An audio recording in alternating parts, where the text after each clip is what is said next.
Hello everyone, कैसे हैं आप सभी कोई। तो देखो भाई, आज हम लोग क्या करने वाले हैं, that is a very important topic हम लोग डिस्कस करने वाले हैं। उसका नाम है क्या, दैट इज SN2 रिएक्शन। आज हम क्या देखने वाले हैं, सब्स्टिट्यूशन। एस का मतलब क्या होता है, सब्स्टिट्यूशन। एन का मतलब क्या होता है, न्यूक्लियोफिलिक। और टू का मतलब होता है बायमॉलिक्यूलर। तो SN2 का फुल फॉर्म क्या हुआ, सब्स्टिट्यूशन, न्यूक्लियोफिलिक, बायमॉलिक्यूलर रिएक्शन। तो स्टार्ट करते हैं, चलो। तो सबसे पहले हम लोग क्या देखने वाले हैं, सबसे पहले हम देखने वाले हैं SN2 का मैकेनिज्म, जो कि सबसे ज्यादा इंपॉर्टेंट है। अगर आपको मैकेनिज्म पता होगा तो रिएक्शन करने में दिक्कत बिल्कुल भी नहीं होगा। और एग्जाम में पूछा जाता है कि write the mechanism of SN2 reaction या write the mechanism of SN1 reaction. तो आओ समझो और देखो क्या होने वाला है। देखो, यहां पे मैंने क्या लिया है, एक एल्काइल हैलाइड लिया है। What do you mean by alkyl halide, alkyl halide का मतलब कार्बन के चेन है और उसमें क्या लगा होगा, हैलोजन। कोई भी ले सकते हो, फ्लोरीन, क्लोरीन, ब्रोमीन, आयोडीन, पर मैंने यहाँ पे क्या लिया है, ब्रोमीन लिया है। तो ये क्या है, एल्काइल हैलाइड। ठीक है। अब देखो, आपको लग रहा होगा यार ये कैसा शेप है, क्योंकि आपको पता है कार्बन तो 4 बॉन्ड बनाता है और यहाँ पर भी कार्बन ने 4 बॉन्ड बनाया है। पर आप जो पहले पढ़ते थे वो कैसा पढ़ते थे, मान लो मेरे को लिखना है CH4, तो मैंने कैसे लिखा, दैट इज CH4, ऐसे लिखते थे ना। पर ये इसका स्ट्रक्चर नहीं है, लिखते वक्त तो हम लोग लिख देते हैं, but this is not the right structure. तो हमें जो पढ़ना है वो कैसे पढ़ना है, जो एक्चुअल स्ट्रक्चर होता है कार्बन का क्या होता है। जब कार्बन 4 बॉन्ड बनाता है तो उस शेप को बोला जाता है टेट्राहेड्रल शेप। क्या बोला जाता है, टेट्राहेड्रल शेप। तो ये मेरा एक टेट्राहेड्रल स्ट्रक्चर है, जिसमें ये देखो मेरा एक्स प्लेन, ये वाई प्लेन, ये तो एक्स वाई प्लेन में है, और एक ये कहाँ है, बोर्ड के बाहर, और डैश वाला कहाँ है, बोर्ड के अंदर। तो ये 3D स्ट्रक्चर मैंने बनाया है किसका, एल्काइल हैलाइड का। क्लियर है। और यहाँ पे क्या लिया है, Nu माइनस का मतलब क्या होता है, न्यूक्लियोफाइल। जो अमीर होता है, गरीब को बोलते हैं इलेक्ट्रोफाइल, और न्यूक्लियोफाइल को क्या बोलते हैं, अमीर, क्योंकि ये क्या होता है, दैट इज इलेक्ट्रॉन रिच स्पीसी, है ना। माइनस चार्ज, माइनस का मतलब ही क्या होता है, इलेक्ट्रॉन रिच है। अब देखो क्या होने वाला है, ध्यान से समझेंगे। देखो, कार्बन और ब्रोमीन में कौन पावरफुल, पावरफुल कौन है, ऑब्वियस सी बात है ब्रोमीन पावरफुल है। पावरफुल का मतलब ही क्या होता है, इलेक्ट्रोनेगेटिव। जो ज्यादा इलेक्ट्रोनेगेटिव होगा वो इलेक्ट्रॉन को अपने तरफ खींचेगा। तो कार्बन और ब्रोमीन में ज्यादा इलेक्ट्रोनेगेटिव कौन होता है, ब्रोमीन। याद रखना, हैलोजेंस किसको बोलते हैं, halogens. Fluorine, chlorine, bromine, iodine, ये हैलोजेंस है। और हैलोजेंस का इलेक्ट्रोनेगेटिविटी बहुत अच्छा होता है, वो इलेक्ट्रॉन खींचने में बहुत पावरफुल होते हैं। तो कार्बन और ब्रोमीन में इलेक्ट्रॉन खींच रहा है ब्रोमीन, इससे यहाँ पे चार्ज क्या आएगा, डेल्टा माइनस, और यहाँ पे चार्ज क्या आएगा, डेल्टा प्लस, क्योंकि गेन किया है तो माइनस, लॉस किया है तो प्लस। ठीक है। इसी को तो बोला जाता था इंडक्टिव इफेक्ट, हाँ या ना। अब देखो क्या होगा, यहाँ पे माइनस, यहाँ पे माइनस, और यहाँ पे प्लस। और रिएक्शन में होता क्या है, केमिस्ट्री में होता ही क्या है कि प्लस को चाहिए माइनस और माइनस को क्या चाहिए, प्लस। यही तो रिएक्शन है। अब होगा क्या कि ये जो न्यूक्लियोफाइल है जिसपे माइनस चार्ज है, वो अटैक करना चाहेगा प्लस की तरफ। ऑब्वियस सी बात है, यही तो रिएक्शन है कि जब जब एक नया बॉन्ड बनेगा, पुराना बॉन्ड टूटेगा। देखो, इस कार्बन को, इस न्यूक्लियोफाइल को आपस में बॉन्ड बनाना है, तो जब जब एक नया बॉन्ड बनेगा तो पुराना बॉन्ड को तोड़ना पड़ेगा। तो जैसे ही ये जा रहा था अटैक करने के लिए, तो देखो क्या हुआ, ब्रोमीन पे भी नेगेटिव चार्ज, न्यूक्लियोफाइल पे भी नेगेटिव चार्ज, तो दोनों में क्या होगा, रिपल्शन होगा, क्योंकि नेगेटिव नेगेटिव में क्या होगा, रिपल्शन। तो ये अटैक करने जा रहा था सामने से, पर सामने से इसको क्या मिला, रिपल्शन मिला। तो ये सामने से अटैक नहीं कर पाया। पर अटैक तो करना है, जब जहां पे कोई रास्ता नहीं मिल रहा है तो रास्ता तो बनाना पड़ेगा ना। तो ये न्यूक्लियोफाइल ने क्या किया, जब सामने से अटैक नहीं हो रहा था, थोड़ा मेहनत किया, तो इसने अटैक कहां से किया, that is from the back side. अरे सामने से ना रिपल्शन हो रहा था, सामने से ना ब्रोमीन रोक रहा था, तो इसने अटैक कहां से किया, पीछे से आके अटैक किया। तो पहला पॉइंट लिखवाऊंगा क्या, in the SN2 reaction, in the SN2 reaction nucleophile, ये जो न्यूक्लियोफाइल है अटैक कहां से किया, nucleophile attack from the back side, nucleophile attack from the back side. क्यों, इन ऑर्डर, क्योंकि सामने से क्या हो रहा था, repulsion. In order to minimise repulsion, repulsion को कम करने के लिए कहां से अटैक किया, बैक साइड से। क्लियर है। अब देखो क्या हुआ, देखो, अब देखो अगर मैं आपको दिखाऊं, देखना, ये कार्बन है, यहाँ पे R है, यहाँ पे मेरे पास कौन था, दैट इज R डैश, ये शेडिंग किया हुआ था, और यहाँ पे R डबल है। इन लोग को तो कोई मतलब ही नहीं है। ठीक है। अब देखो क्या होगा, ये Br है, इसका बॉन्ड अब टूटने वाला है, ठीक है, डायरेक्शन मैंने दिखाया। और यहाँ पे कौन आ गया, दैट इज न्यूक्लियोफाइल, ठीक है। तो जो पता है ये जो स्टेप होता है ना, बेसिकली स्टेप नहीं होता है, ये जो फेज होता है इसको हम लोग बोलते हैं ट्रांजिशन स्टेट। मैं एक्सप्लेन कर रहा हूं, एक मिनट। इसको हम लोग बोलते हैं ट्रांजिशन स्टेट। ट्रांजिशन का मतलब जहां पे आप क्लियरली देख सकते हो क्या हो रहा है। ट्रांजिशन मतलब अब वो चेंज होने वाला है। क्या चेंज होगा, मतलब यहां पे अब ब्रोमीन जाने वाला है और न्यूक्लियोफाइल आने वाला है। तो ये फेज में आप देख सकते हो क्या हो रहा है। ये कोई स्टेप नहीं है, मैं पहले बता देता हूं, this is not the step. पर एक पल ऐसा होगा जहां पे आप क्लियरली देख सकते हो, एक आएगा और एक जाएगा। तो वो आया और गया तो उसको स्टॉप कर दिया, उस फेज को बोला जाता है ट्रांजिशन स्टेट। एग्जाम में भी आपको दिखाना पड़ेगा, क्लियर है।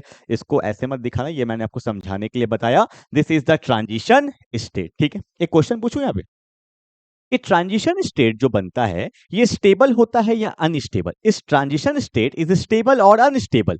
ट्रांजिशन स्टेट क्या होता है, अनस्टेबल। क्यों? भाई स्टेबल होता तो रिएक्शन यहीं रुक जाता ना, पर रिएक्शन तो आगे जाने वाला है, तो ऑब्वियस सी बात है ये स्टेबल नहीं होगा। और इसका मैं एक्चुअल रीजन बताता हूं। कार्बन बनाता है 4 बॉन्ड, पर तुम यहां पे फील कर सकते हो कार्बन ने बनाया है 5 बॉन्ड। तो कार्बन जब जब बनाएगा 5 बॉन्ड तो ऑब्वियस सी बात है वो तो अनस्टेबल ही होगा, उसको तो एक बॉन्ड तोड़ना ही होगा। अब देखो क्या होगा, जैसे ही यहां पे आया, अब देखो क्या होगा। This is not the step, this is a phase जो आप देख सकते हो। इसको बोलते हैं ट्रांजिशन स्टेट। अब क्या होगा देखो, यहां पे आया कार्बन, यहां पे कौन है, आर। अब यहां पे कौन है, दैट इज आर डैश। यहां पे कौन है, आर डबल डैश, ठीक है। अब यहां पे कौन आ गया है, न्यूक्लियोफाइल आ गया है ना। तुम एक चीज नोटिस करो, आपको पता है कार्बन जब जब बनाता है 4 बॉन्ड तो उसका शेप कैसा होना चाहिए, टेट्राहेड्रल होना चाहिए। क्या यह तुम्हें टेट्राहेड्रल दिख रहा है? नहीं, टेट्राहेड्रल नहीं है। और आप ऐसा भी देख सकते हो, ये वाला स्पेस तो पूरा का पूरा खाली हो गया, सब एक साइड में आ गया। देखो न्यूक्लियोफाइल हो गया, आर डैश हो गया, आर डबल डैश हो गया। तो यहाँ पे क्या होगा, बहुत ज्यादा रिपल्शन होता है, ये भी स्टेप नहीं होता है। मैं आपको एक एक क्लियरिटी समझा रहा हूं। एग्जाम में आपको ये दिखाना है, ये दिखाना है, ये वाला स्टेप नहीं दिखाना है। और आपको एग्जाम में डायरेक्टली यहां से ये फाइनल वाला स्टेप दिखाना है। पर अगर मैं फाइनल वाला स्टेप लिख देता तो आपको फील नहीं आता कि एक्चुअल में हुआ क्या। देखो एग्जाम में लिखना और समझना बहुत अलग अलग चीज है, क्योंकि ऑर्गेनिक केमिस्ट्री को समझना बहुत डिफिकल्ट होता है। देखो आप समझ जाओगे ना तो एग्जाम में आपको दिख जाएगा, अच्छा ये वाला स्टेप ऐसे हुआ है, क्योंकि हमें लिखना वही है जो एनसीईआरटी ने बोला है। तो एनसीईआरटी ने ये स्टेप नहीं दिखाया है, तो हम भी बोर्ड एग्जामिनेशन में ये वाला स्टेप नहीं दिखाएंगे। पर समझने के लिए आपको समझना पड़ेगा। अब देखो हुआ क्या, मैं इसको थोड़ा सा और छोटा कर रहा हूं। अब देखो ध्यान देंगे सभी कोई, अब ये वाला स्पेस पूरा खाली है, रिपल्शन हो रहा है। तो न्यूक्लियोफाइल ने बोला आर डैश को, यार तुम उधर चल जाओ ना क्योंकि जगह खाली है। अब यहाँ पे हम सारे हैं तो ऑब्वियस सी बात है रिपल्शन हो रहा है, तुम उधर चल जाओ।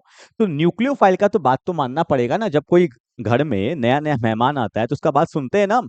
तो न्यूक्लियोफाइल तो अभी नया नया आया है, तो न्यूक्लियोफाइल का बात सुन के आर डैश अपने प्लेस को चेंज करके चल जाता है उधर। तो क्या हुआ देखो, ये कार्बन, ये मेरा कौन है, आर।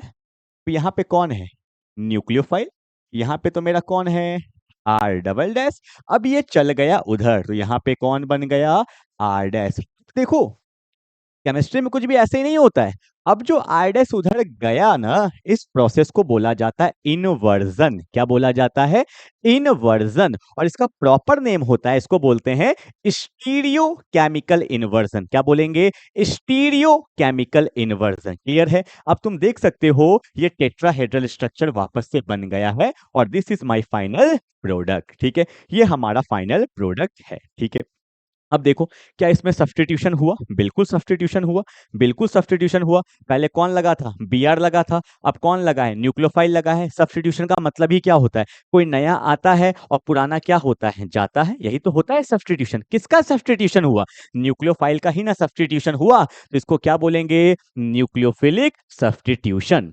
अब आपके मन में डाउट होगा कि इसको टू क्यों बोला गया, वाई बाय मॉलिक्यूलर। अब मैं समझाऊंगा, समझना। देखो यहां तक आपका क्लियर हो गया। अब बोलोगे सर ब्रोमीन कहाँ गया, ब्रोमीन का जो बॉन्ड टूटा तो ऑब्वियस सी बात है ब्रोमीन घूम रहा होगा। किस फॉर्म में? Br माइनस वाई माइनस, क्योंकि जब बॉन्ड ब्रेक होता है तो जो डेल्टा पे चार्ज होता है वही उसका एक्चुअल चार्ज आ जाता है। तो आप बोलोगे सर Br कहाँ जाएगा? एग्जाम्पल लेके मैं बताता हूं, वैसे ऐसा दिखाना नहीं है, बस दिस इज द मैकेनिज्म। जैसे मान लो मैंने यहाँ पे लिया NaOH, ठीक है, तो आपको पता है OH पे क्या होगा? माइनस, तो Na पे क्या होगा? प्लस। तो जिस पे माइनस होता है वो क्या होता है? न्यूक्लियोफाइल, वो तो रिएक्शन में चल जाएगा, तो कहीं ना कहीं प्लस यहां भी तो होगा, तो Na के साथ क्या बन जाएगा? Br। ये मैं आपको रिएक्शन में अच्छे से समझा दूंगा, ठीक है। तो ये सब अभी नहीं लिखना है आपको, एग्जाम में बिल्कुल इस तरह से ही दिखाना है। चलो भाई, क्लियर हो गया क्या यहाँ तक? हाँ, मैं आपको बताने वाला था SN2, सब बात बता दूंगा, अभी कुछ पॉइंट्स लिखा है, वहां पर आएगा पॉइंट्स में तो मैं आपको बताऊंगा SN2 क्यों बोला जाता है। क्लियर है? जल्दी से इसको उतारो फटाफट से। This is the mechanism. ये वाला स्टेप को नहीं दिखाना है, यहां से यहां गए और यहां से यहां गए, ठीक है। चलो, हो गया मैकेनिज्म में, आई होप आपको क्लियर हो गया होगा। न्यूक्लियोफाइल कहां से अटैक किया है? बैक साइड से अटैक किया है, क्योंकि सामने से रिपल्शन हो रहा था। चलो, और ये वाले फेज को क्या बोलते हैं? Transition state. और ट्रांजिशन स्टेट क्या होता है? अनस्टेबल होता है।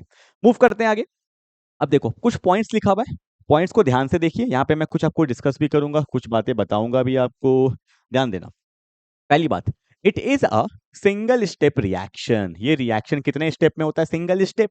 पर आप बोलोगे सर यहाँ पे तो यार 3-4 स्टेप हो रहा है, this is step number 1, step number 2, यहाँ से स्टेप नंबर 3, या कुछ लोग बोलेंगे स्टेप नंबर 1, स्टेप नंबर 2। नहीं, यही मैं बोलने वाला हूँ। ये आपको मैंने रिएक्शन को तोड़ तोड़ के समझाया है, पर ये रिएक्शन होता सिंगल स्टेप में है। मतलब आया, अटैक किया और नया बॉन्ड लगा। This is a single step reaction.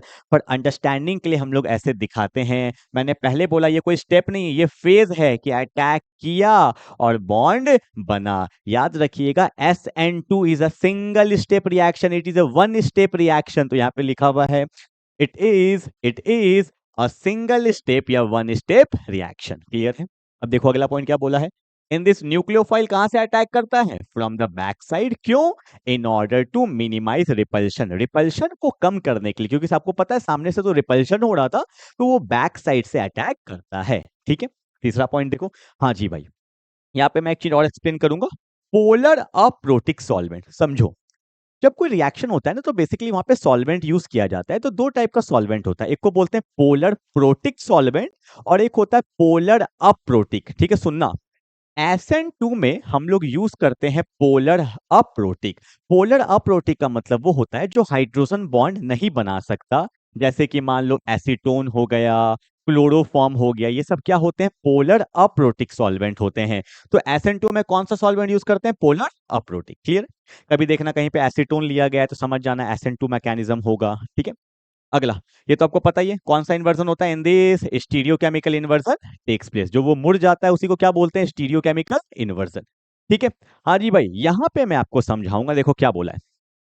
The rate of the reaction, rate का मतलब ही क्या होता है? स्पीड।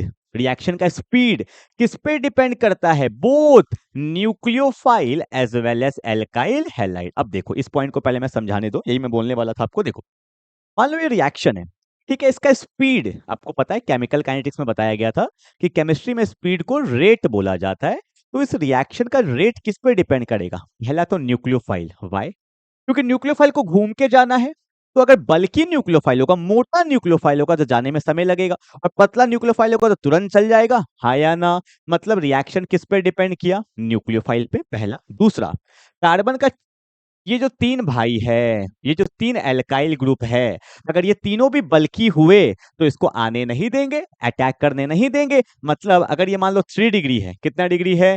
3 डिग्री है, तो रिएक्शन में दिक्कत होगा, आने ही नहीं देगा। और रिएक्शन अगर 1 डिग्री है तो ये क्या हो जाएगा? इजी हो जाएगा। अगर मेरा एल्काइल हैलाइड 1 डिग्री है तो अटैक करना इजी हो जाएगा, 3 डिग्री में अटैक करना आसान नहीं होगा। तो रिएक्शन दोनों चीज पे डिपेंड कर रहा है, एल्काइल हैलाइड पे भी और न्यूक्लियोफाइल पे भी। इसलिए इसको बोला जाता है SN2। टू का मतलब बाई मॉलिक्यूलर। क्लियर है? अब देखो वही यहाँ पे लिखा है, the rate of the reaction is depend on both nucleophile as well as alkyl halide. इसको ना आप ऐसे भी दिखा देना एग्जाम में कि रेट किस पे डिपेंड करता है। एक तो न्यूक्लियोफाइल पे भी डिपेंड करता है, और एक किस पे डिपेंड करता है? Alkyl halide. केमिकल काइनेटिक्स में बताया था ना, रेट लॉ में ऐसे ही दिखाते हैं हम लोग। ठीक है, ये 5 पॉइंट आपके बिल्कुल दिमाग में होना चाहिए। 6 पॉइंट लिखना चाहो तो लिख सकते हो क्या, कि SN2 सबसे अच्छा किसमें होता है? 1 डिग्री, 2 डिग्री, उसके बाद 3 डिग्री। याद रखना 3 डिग्री में तो SN2 होता ही नहीं है। 3 डिग्री में SN2 कभी नहीं होगा क्योंकि बल्कीनेस इतना ज्यादा हो जाता है कि अटैक करना आसान नहीं होता। 1 डिग्री में बहुत अच्छा, 2 डिग्री में भी हो जाता है, पर 3 डिग्री में SN2 नहीं होता है। This are the 6 point of the SN2 mechanism जो आपके दिमाग में आ जाना चाहिए। उतार लो। चलो हो गया, आगे बढ़े फटाफट से, ले लो फटाफट से, पॉज कर लो वीडियो को। चलो मूव करते हैं और कुछ क्वेश्चंस देखते हैं। क्या बोला है? क्या बोला है? बोला है which would undergoes SN2 reaction faster. आपको पता है SN2 सबसे अच्छा किसमें होता है? 1 डिग्री में होता है, उसके बाद फिर 2 डिग्री में, और 3 डिग्री में तो SN2 होता ही नहीं। आओ देखते हैं। बहुत लोगों को तो ये भी डाउट होता है सर ये 1 डिग्री 2 डिग्री 3 डिग्री कैसे पता करते हैं, तो ये भी बता देता हूँ, सीख लो, सब सीख लो। देखो जैसे कि यहाँ पे लिखा हुआ है CS3 CH2Br, ये लिखा हुआ है। अब देखो हैलोजन किस पे लगा हुआ है? इस वाले कार्बन पे लगा हुआ है ना, हाँ या ना? ध्यान से देखना भाई, हैलोजन किस पे लगा हुआ है? इस वाले कार्बन पे लगा हुआ है। इस वाले कार्बन ने कितना बॉन्ड बनाया? 1 बॉन्ड। तो ये कौन सा डिग्री हो गया? 1 डिग्री। जिसमें हैलोजन लगा होगा वो कार्बन जितना बॉन्ड बनाता है, कितना बॉन्ड बनाया? 1, तो ये क्या होगा? 1 डिग्री। हाइड्रोजन का मत काउंट करना, हाइड्रोजन का तो कोई वैल्यू ही नहीं है, कार्बन कार्बन का बॉन्ड का बात कर रहा हूं। जैसे यहाँ देखो कार्बन पे ब्रोमीन लगा हुआ है ना, तो इस कार्बन ने कितना बॉन्ड बनाया? 1 2 3, तो ये कौन सा डिग्री हो गया? 3 डिग्री हो गया। 1 डिग्री अच्छा देगा या 3 डिग्री अच्छा देगा? ऑब्वियस सी बात है 1 डिग्री अच्छा देगा, क्योंकि अपने को पता है 1 डिग्री क्या होता है? लेस बल्कि। 3 डिग्री क्या होता है? मोर बल्कि। और SN2 अच्छा कहाँ पे होता है? लेस बल्कि में होता है। तो आंसर क्या हो जाएगा? 1 degree. I hope that's very easy question हो गया होगा। चलो मूव करते हैं अगले क्वेश्चन की तरफ। हाँ जी, यहाँ देखो ये क्वेश्चन बहुत अच्छा है, बहुत लोग को डाउट आता है, बहुत लोग को डाउट आता है। क्या दिया गया? C2H5 fluorine, chlorine, bromine, iodine सभी 1 डिग्री है, पर यहाँ पे हैलोजन चेंज कर दिया। तो बताओ भाई SN2 सबसे अच्छा किसमें होगा? अगर मैं पूछूंगा, अगर तुम तुक्का भी मारते ना, तो क्या मारोगे सर? फ्लोरीन। क्यों? अच्छा लगता है, फ्लोरीन बहुत बार सुना हुआ है। नहीं, इसका आंसर जो होगा वो कौन सा होगा? Iodine. Why iodine? Anyone anyone सोचो, वाई आयोडीन? क्योंकि अपने को पता होता है आयोडीन का साइज तो बिग होता है। साइज क्या होगा? बड़ा। जिसका साइज बड़ा होगा, जिसका बॉन्ड लेंथ बड़ा होगा, ऑब्वियस सी बात है वो क्या होगा? वीक। ऐसे मान लो ये पेन है, इसको तोड़ना क्या है? आसान। अगर छोटा सा पेन लेंगे तो इसको तोड़ना आसान होगा? नहीं आसान होगा। तो जिसका साइज बिग होता है उसका बॉन्ड स्ट्रेंथ क्या होता है? वीक। तो उसका बॉन्ड जल्दी टूटेगा, और जिसका बॉन्ड जल्दी टूटेगा उसी का तो नया बॉन्ड जल्दी बनेगा, उसी का तो रिएक्शन जल्दी होगा। इसलिए आयोडीन का साइज बड़ा होने के कारण इसका बॉन्ड का जो ताकत है वो कम है, इसलिए बॉन्ड जल्दी टूटेगा, और जल्दी टूटेगा तो रिएक्शन भी जल्दी होगा। That's the answer, that's why it is C2H5 iodine. Clear है? चलो अब देखो, देखो अब SN2 के अंदर बेसिकली 3 रिएक्शन हमें पढ़ना है। एक तो Williamson ether reaction, Swarts reaction and Finkelstein reaction. ये तीनों रिएक्शन किसको फॉलो करता है? SN2। तो हमने मैकेनिज्म कर लिया, तो रिएक्शन में दिक्कत अब बिल्कुल भी नहीं आएगा। और ये विलियमसन तो it's very very important reaction, बहुत ज्यादा इंपॉर्टेंट है। तीनों रिएक्शन देखेंगे तब हमारा SN2 क्या हो जाएगा? कंप्लीट। ठीक है, तो मिलते हैं अगले लेक्चर में, तब तक के लिए बाय बाय।